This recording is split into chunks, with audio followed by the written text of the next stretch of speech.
Also interesting news about coal industry in Russia. Right now, coal industry is getting through some real tough shit because obviously of some export bans and stuff like that. And there was like an interesting, and unfortunately this article is not in English yet. If it will be in English, I will add it. Um, Unfortunately, like I couldn't find it in English yet. But once again, like I'm saying, um, basically it's interesting because at uh, near the collapse of USSR in 1989 in Vorkuta's bus, people started to mass protest in coal industry. Started mass protests, and yeah, it basically those protests didn't stop until the collapse of Soviet Union, really. And it's interesting that right now a little bit of that, like signs of it, basically, well, signs of it are there right now. Things are not going good at all. Um, salaries will get salaries will get way lower, or people will get dropped.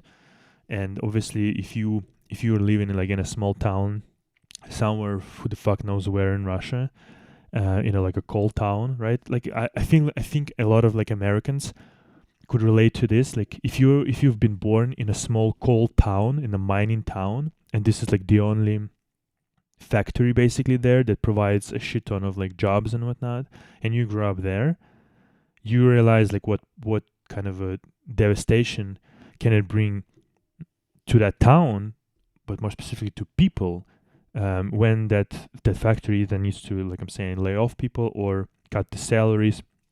It's devastation, right? There's a great movie, October Sky, with Jake Gyllenhaal, fucking amazing movie, with similar premise about, well, not a similar premise, but the premise of where the guy grew up, is that small mining town, and fucking amazing movie. Go watch it.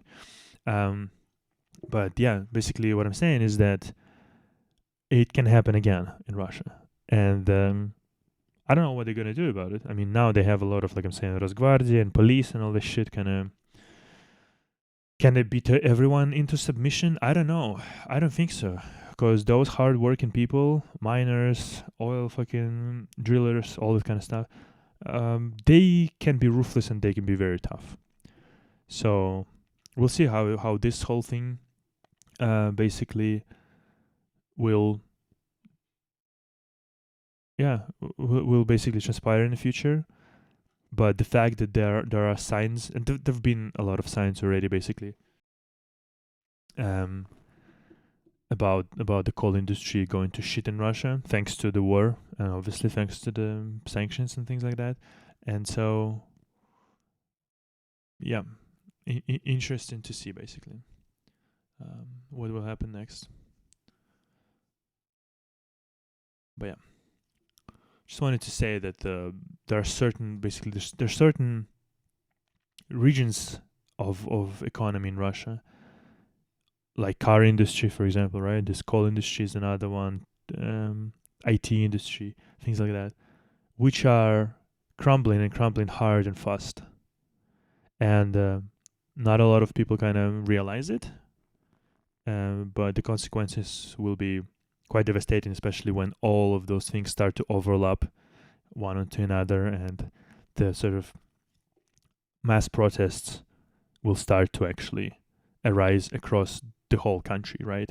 Because it's one thing if like somebody in whatever Moscow protests, or fucking St. Petersburg, right, where there's a lot of, like I'm saying, police, Rosguardia and whatnot, which could be, all of those protesters could be beaten into submission and things like that, right?